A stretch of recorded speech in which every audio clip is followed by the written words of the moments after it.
अच्छा डॉक्टर साहब ये फरमाइए कि 74 मुल्कों ने कि उन्होंने ये IMF के साथ किया, वर्ल्ड बैंक से लिया, कोई एक भी नहीं था जिसका भुरकस ना निकला हो, कोई भी प्रोडक्टिवली उन कर्जों को इस्तेमाल नहीं कर पाया। इसकी क्या वजह है? हिंदुस्तान ने पहला IMF प्रोग्राम साइन किया था और उनकी कामयाबी देखिए कि उसके बाद कभी उन्हें प्रोग्राम करने की ज़रूरत नहीं पड़ी वापस जाने की। वो एक अकलौता मुल्क है जो एक ही दफ़ा गया और उसके बाद में वापस जाने की ज़रूरत नहीं पड़ी। और उसकी हैरत अंगेज़ वजह क्या है? तो एक मुल्क है जो कामयाब रहा है। मुझे एक बात बताओ, वो एहसन इकबाल ने आज एक प्रेस कॉन्फ्रेंस कर दी, उसने पाकिस्तान को कर्जस्तान बना दिया। I object to this word. तो पाकिस्तान की मईशत को जहां उड़ान देने के वादे पाकिस्तान तहरीक इंसाफ ने किए थे, वहीं आज की ताजा खबर ये है कि हर पाकिस्तानी की गर्दन पे 2,35,000 रुपए का कर्ज है। यही तो मसला कि इनका कर्जा भी डबल हो गया, ना कोई प्रोजेक्ट हुआ ना कोई काम हुआ। लेकिन हमें यह भी मालूम है कि अगर हम इंटरनेशनल मार्केट को देखते हैं तो हर मुल्क के पर कैपिटा इनकम को अगर हम मेजर करने लग जाएं तो हम तो साउथ एशिया के अंदर ही अच्छे खासे पीछे हैं। दोस्तों नमस्कार। पाकिस्तान मीडिया का रोना है कि हिंदुस्तान ने पहला IMF लोन लिया था, हिंदुस्तान कामयाब हो गया और पाकिस्तान के हर आदमी पर 2,35,000 रुपये कर्ज है और पाकिस्तान धंसता जा रहा है। रो रो के पाकिस्तान मीडिया का बुरा हाल है। आइए दोस्तों वीडियो को देखते हैं और एंजॉय करते हैं। धन्यवाद, नमस्कार। एग्जाम्पल दे दूं, 1991 में हिंदुस्तान ने पहला IMF प्रोग्राम साइन किया था और उनकी कामयाबी देखिए कि उसके बाद कभी उन्हें प्रोग्राम करने की ज़रूरत नहीं पड़ी वापस जाने की। और शरे नमू उनका 6 से 7% मुसलसल पिछले 30 साल रहा है। वो एक अकलौता मुल्क है जो एक ही दफ़ा गया और उसके बाद में वापस जाने की ज़रूरत नहीं पड़ी। और उसकी हैरत अंगेज़ वजह क्या है? आपको तो शायद पता होगा कि मैं यूनाइटेड नेशंस का अंडर सेक्रेटरी जनरल रहा हूँ। जब मैं उनके prime minister doctor Manmohan Singh से मिला तो उन्होंने कहा कि डॉक्टर साहब, डू यू नो, इन 1991 हमने जो रिफॉर्म पैकेज इम्प्लीमेंट किया था, हमने आपसे सीखा था। आप उस ज़माने में एक बड़ा प्रोग्रेसिव रिफॉर्म पैकेज लाए थे, हमने इम्प्लीमेंट किया। हमारे यहाँ सिक्योरिटी थी, सेफ्टी थी, हुकूमतें चल रही थी।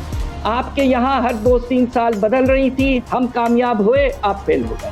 तो एक मुल्क है जो कामयाब रहा है। मेरे नज़दीक तो आज जो पिछले 1-2 दिनों से शोर मचा हुआ है मुल्क की इकोनॉमी, शरह सूद डबल, जो शरह सूद भी डबल होने को जा रही है। IMF ने पाकिस्तान को, जो मैंने शो में भी कहा था कि अब हमें स्टेट बैंक से रिक्वेस्ट करने की बजाय IMF से रिक्वेस्ट करनी पड़ेगी। मसले हमारे हैं, दाल महंगी हो गई है, घी महंगा हो गया है। लेकिन एक खुशखबरी है, आज मुझे बताया गया कि चीनी 2 रुपये किलो या 3 रुपये किलो सस्ती हो गई है।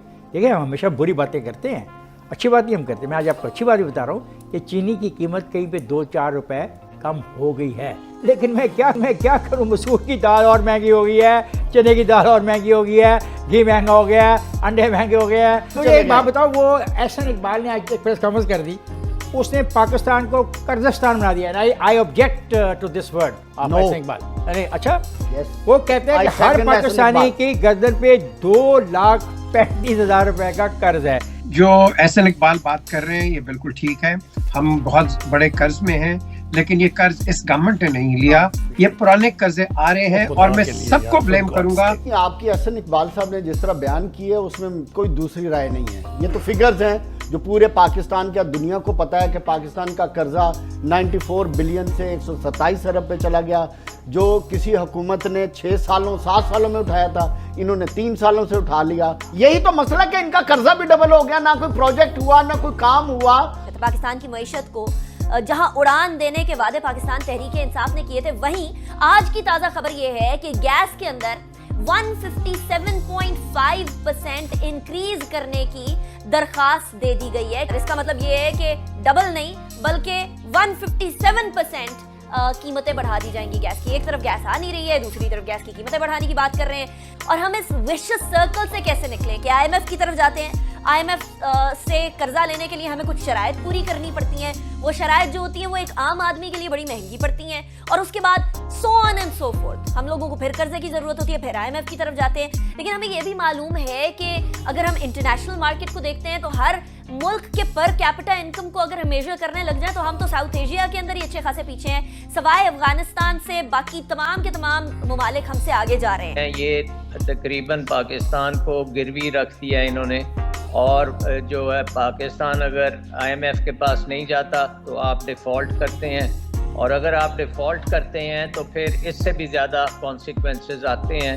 फिर आप समझ सकते हैं कि रुपये की कीमत जो है वो जो अभी हम 170 175 पे इतनी हमें प्रॉब्लम्स हैं, तो वो यही रुपये की कीमत 350 400 रुपये तक भी डॉलर की हो सकती है अगर आप डिफ़ॉल्ट में चले जाएं।